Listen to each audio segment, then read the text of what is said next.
Hello, hello. Welcome to Book Hauls Are Us, or at least that's how it's felt for the past few streams.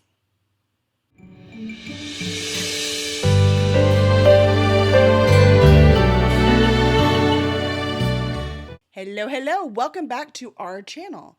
I am Kelly Lynn Colby, editorial director at Cursed Dragon Ship Publishing. I'm also a writer, a freelance editor, and most importantly, a reader. And we have another book haul. My gosh. Look, I don't even have to lean down. And this is one of 3 stacks. This might be my biggest yet. Maybe. There's some really thick ones in here, though, so I don't know. We'll find out. So let's get to the fun part. First, this is the end of October. So right before we went to Multiverse, all the way through Wings Over Houston, and then the week after that. So that's a 2-week span. Believe it or not, that was just craziness and so much fun. And we can't wait to do it next year. But I first ordered a bunch of books from Q Wordy. She is the founder, creator, crazy mind behind the hardest reading challenge you'll ever do, the Here Kid, which you have heard me talk about and I shall continue to talk about, and there'll be an update in January, which is halfway. So she was getting rid of a lot of her books, and turns out we have a lot of the same taste, and I wanted lots of them, but I kept it down to just a few. And so I ordered through Pango. It was my first Pango order too. I'd never ordered through Pango before, so thank you for facilitating trading of books, even though she's way up north and I am way down south. So here we go. First book, Song of Achilles by Madeline Miller. Looking forward to this one. It's been on my TBR for a long time. Winner of the Orange Prize. I don't even know what that is. But I'm pretty sure this is the first one. And Circe, which was on another one, is the next one. It's not a series. They're standalones, but it's always interesting to me what was the debut novel for that author, because it gives us a little bit more insight for me as an editor, right? One of those hats on how that person has progressed as a writer. And I love that. Earlier this year, I read My Lady Jane. Loved it. I've always loved Lady Jane Grey and her story. It's tragic and incredible. And she had My Plain Jane, which is book 2, and My Calamity Jane, which is book 3. I have now the first 3. This is in the My Lady Janies. The Lady Janies series. By these, it's 3 authors. It's Cynthia Hand, Brodie Ashton, and Jody Meadows. And the first 3 are Jane's, and the second 3 are Mary's. Though it depends on who you talk to, whether this series ends here, and then the next 3 are Mary's, or whether it goes through. Goodreads puts them all in one, but, Goodreads is not the authority on all, so we'll see where it ends up. But at least I can finish the Jane ones. I've got them all now. Oh, and those technically, they're like a connected series, right? Each one of these is about a different Jane in a completely different time period. So you really could pick them up and read them anywhere. I also got another series, Six of Crows by Leigh Bardugo, and book 2, and this one's a duology, Crooked Kingdom. Now, this I watched I've never read anything in the Grishaverse before, so this will be cool. I did watch the Shadow and Bone series on Netflix, which from what I have heard, season 2 has a lot to do with the characters in this. And I loved those characters. I am looking forward to diving in. And I like duology too. So 2 books, read them, and be done. I've heard mixed reviews on people who like this or not. And I think they like this one way better than the Shadow and Bone series. So hopefully I'm picking this up in a nice strong spot.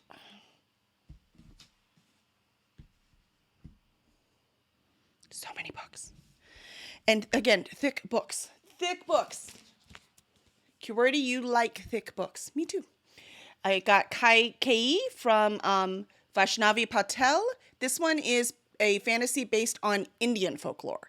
I know extremely little about Indian folklore, and as you've seen from my other videos, that makes it even more exciting to me. So I look forward to diving into this one. And finally, the mother of all thick books. Well, not mother. I mean, it's a new release. Newish, last few years. But it feels like it because it's so heavy. I could like carry this on my walks and get extra exercise. This is The Priory of the Orange Tree by Samantha Shannon. And this was supposed to be a standalone, but she has since written a prequel, I'm pretty sure, to this one that is just as thick. Look at that baby. I don't know how many pages are even in this. It's a little frightening, I must say. But now that I have read some thicker books and I didn't die and they didn't take me 6 months, I'm not as afraid as I was at first. Okay, there's a whole there's a whole thesaurus in the back. Thesaurus. That's not right. All the names and places and persons of the tale. Oh, I like that. Very cool. 804 pages. So I've read worse. I read one even longer already this year, right? So I can do that. I can do that eventually. We'll see. Future Kelly, how'd I do? Did I get to that one? I don't know. She'll let me know. Trust me. And then Multiverse. Multiverse had a crazy number of authors and a cute little local bookstore. So I went and bought some there. We also had a couple, bigger name authors there as well. One of them being Sherilyn Kenyon. I've seen her multiple times at Dragon Con. She's an amazing guest. She is entertaining and kind, and Sherilyn Kenyon is very determined and focused on the things she wants. Man, I respect that. And it has resulted in lots and lots and lots of published books, none of which I have yet read. How crazy is that? I went ahead and bought some from her and have them signed. What is this? Wait, I'll find it. Look at that. See? Signed copies. Gotta love the signed. And I went ahead and bought the whole series because these are just the little mass media books. So I got Dead Man Walking, book 1. And Death Doesn't Bargain, and At Death's Door. And this is all like pirate themed. So how fun is that? I'll take it. And they're not very long. They are mass media, so it's tiny print in there. But I look forward to finally diving in and reading some words of this woman I've respected before I've ever read any of her books. I also bought, because she had a new release, which was House of Fire and Magic. I bought this one, first book in the new series. So instead of having to catch up on one of her older, longer ones, I was like, let me go ahead and grab the first one of the new series and see from there. And then that's 2 completely different flavors. And if I like it, I will probably go ahead and just dive into her most popular. The other guest author was Justina Ireland, who was incredible. She was so much fun to talk to. I got her first book, pretty sure it was her debut, Dread Nation. So this is a historical fiction, alternate history. I look forward to reading this one as well. And I hope to see Justina again. We have a lot to talk about. She's amazing. And there was a little event they had at Multiverse, which was any authors who were releasing a book in October, that there was a whole special panel for them so that they could come and they were selling their books. And I love authors. Obviously, I support indie authors, so I bought a book from each of them. One of them was Callie Jones. This was her debut, Volume 1 Mobius strip, Life, Love, and Lattes. Look at that cover. It screams fall, doesn't it? Vanilla beans on it, cinnamon, and pumpkins, and some kind of latte. So I look forward to this one. This is a urban fantasy. Next is Anna Hoyt by Dana Cameron.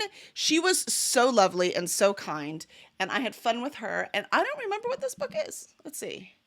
I'm in a position of owning and running her own tavern. 1745 Boston, Massachusetts. So this is also a historical fiction. So very cool. Then Marlena Frank. This is The Man Who Dealt in Death. This is also, I'm pretty sure this is urban fantasy, obviously with werewolves in it. Plus, that guy looks awesome. That's all I know. I know nothing else. And then Taylor Munsell had Touch of Death. Nice hardback copy. So look at that cover too. It's so pretty, huh? The moon looks like an orange to me, though. I don't know. It's just me, but it does. Death is permanent, even if it hasn't happened yet. Interesting. Huh. So this is some kind of ghost tale. I like the paranormal tales, considering I write them myself, so that's fun. So we shall see. And two more Multiverse I got from Carol Shaughnessy. I got Mitch. Carol, I'm pretty sure this is an erotica, and this is a whole series. So if I like this one, there's a bunch of there's what do they call them, the series, but they're standalones, right? So if I really like this one, there's many more. And so the last one I actually bought from the local bookstore. It's a book I've been wanting forever, and I wanted to support the local bookstore. I got The Atlas 6 by Olivia Blake. So this is a dark academia book. That was a Multiverse and the Pango order from QWordy. Now, when we got back and went to Air Show, that's on the south side of town, which if anyone knows Houston, that's like 2 hours away. So I'm not going to go down there to go to Goodwill. We've got plenty of them up here. But because we were down there, I'm like, let me go thrifting. Let's see what these shops here have. And I went into one. They didn't have anything that I was interested in. The second one had 4 books. More fantasy. I don't know what to tell you, man. Fantasy historical fiction is my favorite. The Grace of Kings by Ken Liu. I have met Ken Liu. I've even been on panels with him, but I have not read any of his work yet. This is the Dandelion Dynasty series. It is a complete series, and this one won the Hugo, Nebula, and World Fantasy Awards. I don't know how much more this can be recommended. Also found Long Lincoln. It's by Lindsay Baraclough. I've never heard of this one. But it looked awesome. I'm like, let me try it. They can't stay here. They mustn't stay here. Something about 2 sisters awakening in evil. I don't know. But I mean, look at that cover. Of course I had to buy it. And The Bone Garden by Tess Gerritsen. I've heard whispers on this one, but not enough to actually give you much more than that. Pretty sure it is a thriller mystery kind of thing. And something that has been hyped a lot is I'm Glad My Mother Died. So by Jeanette McCurdy. Written by her. From everyone I've heard, that it is really written by her, not just a ghostwriter. Or the ghostwriter's a genius because she captures her voice. But like I said, everything I've heard was that she actually wrote this, which makes me love it even more. The memoirs, like I said, I know they're called nonfiction, but they're memoirs. So I say they're still fiction. But I think you get the better story if it's actually written by the person, right? If it's a real memoir, which is how memoirs are supposed to be, is written by the person. So I look forward to this one, to reading it and hearing her voice. The story is tragic. I need to make sure I'm in the right state of mind, especially my mom instincts tend to like really be on full force, especially lately for some reason. And I need to make sure I'm in the right mood for that. So I got those 4 from that. Lastly, hit Target on our way home. It was buy one, get one 50% off. Plus, it was 20% off. Plus, they match them. My gosh, Target, I'm telling you. I wanted some Christmas books because, again, this was, end of October. We were hitting towards the Christmas season. So I got Kiss Me at Christmas by Jenny. I can't see it around the sticker. Come on now, Target. Just saying your praises. Now I can't even see the author's name. Bayless. Jenny Bayless. This one looks good. And it's a theater story. I love me some theater stories. So that'll be fun. Well, I hope it'll be fun. One Big Happy Family by Susan Mallory. And this one is, and this one, The Kiss Me at Christmas, is a romance. And this one is a family drama Christmas one. Family comedy, I hope. I mean, look, the Christmas presents, they're falling off. But look how festive it is. I'm really feeling the Christmas this year. So this is exciting. So I needed some kind of Christmas. I have nothing that was Christmas on my list. Not a single one. And as I always do, I like to grab books I know nothing about. And this one I got is It's Elementary by Elise Bryant. I guess Target has a book club, huh? I didn't know that. It's printed on there. It's not even a sticker. This is, it's a comedic mystery one. And I think the principal gets murdered. And our main character here is on the PTO. There's some kind of mystery involved with that. Also, because I had recently, when I'd gone shopping, I had just recently finished my best friend's Exorcism. I think I finished it at Air Show and loved it. I went ahead and bought the Southern Book Club's Guide to Slaying Vampires by Grady Hendrix too. So I have more of him on there. So I also got Lessons in Chemistry by Bonnie Garmis. It is about a woman chemist in the 50s. 50s or 60s. And, it's really hard to be a female chemist now. Back then, it was about impossible. And she ends up on a cooking show, and she does like the science of cooking, kind of like Alton Brown did way later. So I look forward to reading this one. That sounds extremely fascinating to me.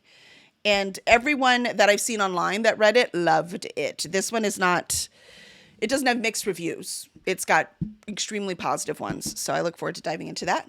And Remarkably Bright Creatures by Shelby Van Pelt. This one it's a lit fic. The only thing I know is the octopus is actually one of the POV characters. And the only complaint I've heard is that they wish there was more chapters in the octopus's POV. Look, man, octopus is one of the things I won't eat because I think they're too smart, and I don't think it's okay to eat things that can outthink me. That doesn't seem right to me. I don't want to eat octopus. So I'm very fascinated by this. Otherwise, I don't know anything else. But look at that cover. It's so pretty. My gosh, I just love colors so much. We'll see how that one does. And that is it for this book haul. It's a lot of books. I'm not going to hold these up either. So let's see. What do we have? We have 28. That is not my largest in book number, but it might be my largest in page count. So there's quite a lot of hefty books in here. It'll be interesting to see how many of these I read when I review this book haul. Yeah, see, my book buying ban. People are like, why book buying ban? Look, man, it's justified. I've been a little crazy. These last few months. I still have 1, 2, 3 book hauls to go. Thanks for hanging out. Let me know. Did y'all go crazy? Is it just me? Is it just because this was new to me and I was so excited? But as you can see from the things, as I get more and more books, I buy less and less from like the Goodwills because I have them now. That part is nice. I'm not just buying willy-nilly. I am looking for specific books. Is that progress? Maybe. We'll see. All right. So let me know, are any of these, should I move them up to my top priority list? Any of that definitely need to be read before next year? Let me know in the comments below, and I will see you next time.